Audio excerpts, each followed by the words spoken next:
You know that upgrade card button you see in your banking app? It looks pretty harmless, right? Well, clicking that thing at the wrong time could turn out to be a really expensive mistake. Let's get into exactly why that is. So what if I told you that one simple click on a card you already have could cost you $750? Yeah, that is the kind of potential loss we're talking about here. It's like this hidden financial trap that most people just don't see coming. Okay, so here's the choice. Laid out plain and simple. You can upgrade, which might get you some better perks, sure, but it almost always comes with a $0 bonus. Why? Well, because the bank already has your business. But if you apply for that exact same card as a brand new customer, that could unlock a welcome offer worth a cool $750. This right here, this is the opportunity cost we absolutely have to break down. So, the big question is, how do you make sure you end up on the right side of that deal? It all comes down to having a clear strategy. Let's dive in. All right, first things first, let's get the lingo right. What we call a card upgrade, banks call a product change. All it means is you're switching to a different card, but keeping your same account number, your same credit history, everything. And yeah, it's simple, and it usually avoids a hard inquiry on your credit report, which is great. But here's the thing. Simple isn't always profitable. To really see what's at stake here, let's walk through two different stories. We've got two people, they're facing the exact same choice, but they end up with wildly different financial outcomes. This is what separates a smart strategic move from a rushed mistake. So first up, we have Marcus. Now, Marcus has a pretty standard, no annual fee cashback card. Nothing fancy. But he keeps seeing this really popular travel card all over the internet, and he gets that feeling, I want that. So on an impulse, he just calls up his bank and says, upgrade me. And the huge welcome bonus he got from making that quick decision was a big, fat zero. Nothing, zilch. Sure, he got the shiny new card, but he gave up all the valuable perks the banks save for their new customers. And this is the part that stings. If he had just taken a different path and applied for that same card as a new customer, he could have snagged a 60,000-point bonus. We're talking at least $750 in value. By just clicking upgrade, he literally left all that cash on the table. A really, really expensive mistake. Okay, now let's switch gears and talk about Sarah. She was in a pretty similar spot, but she didn't just jump. She took a strategic approach. Her income had gone up, her credit score was solid, and she looked at her basic card and realized, you know what, this just doesn't fit my spending anymore.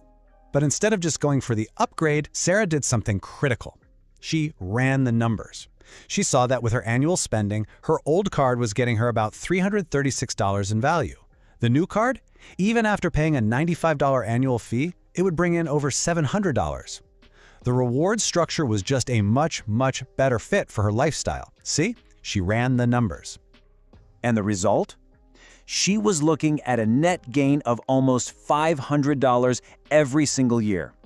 Now, she knew she was giving up the welcome bonus. She made that choice consciously. Why?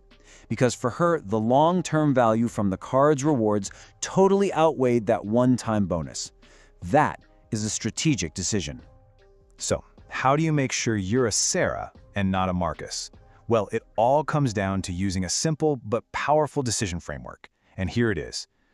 Before you do anything, you have to ask yourself three simple questions. Number one, what am I actually gaining here? Better rewards, better perks. Number two, what am I losing? And 9 times out of 10, the answer is that big, juicy welcome bonus. And finally, number three, what's the total opportunity cost? Remember, this isn't about getting a cooler looking card. This is about optimizing your entire financial system. So let's talk about when an upgrade actually is the right move. It probably makes sense if you've had the card for at least 12 months, and frankly, you just value simplicity above all else. It's also the smart play if you absolutely need to avoid a new hard inquiry on your credit report. Say you're about to apply for a mortgage or a car loan. In that case, an upgrade can be the safe choice. Okay, and what about the other side of the coin? When should you just forget about upgrading and apply for the new card from scratch? The answer is almost always the same. Whenever there's a big welcome bonus up for grabs. If your number one goal is to maximize value, to squeeze every last dollar out of the system, and your credit score is strong enough to handle a small temporary dip, then applying fresh is almost always going to be your winning move. All right, now for those of you who really want to take this to the next level, there's a more advanced play. This is what the pros do to get the best of both worlds. They get the card they want and the big bonus that's supposed to come with it. It's called the downgrade to upgrade strategy. And here's exactly how it works. Step 1.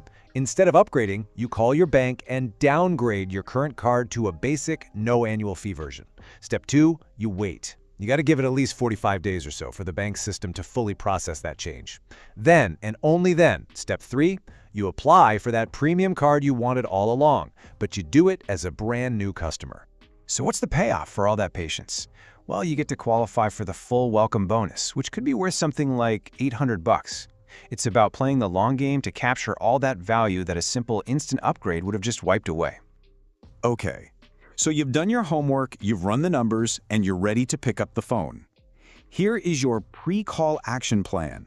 This is how you make sure you have every piece of information you need before you agree to anything.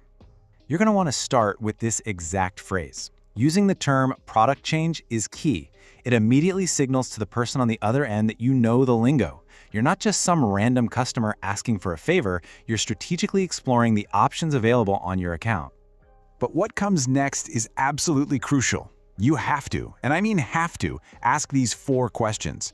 That first one, about the hard credit pull, that's non-negotiable. You need to know if this will ding your score. And that second one, about the welcome bonus, that's where people lose hundreds of dollars. You need to get them to confirm out loud whether you're getting a bonus or not. Get all the facts first. Look, the big lesson here goes way beyond just credit cards. It's really about the mindset you bring to all of your financial decisions. The goal should never be just to chase the next shiny perk. It's about making sure your tools are strategically aligned with your goals. And this is the core idea I want you to walk away with. This isn't about upgrading to a cool metal card to impress your friends. This is about optimizing your financial system so it works harder for you. And the only way to know if you're doing that, you have to always run the numbers. So here's the bottom line. Making small, informed choices like this can lead to massive financial gains over time. Think about it. A single phone call can either be a $750 mistake or a $500 win. The only thing that separates the two is your strategy. So the next time you see that Upgrade Now button, don't just see a new card. See a puzzle. See a calculation that's just waiting for you to solve it.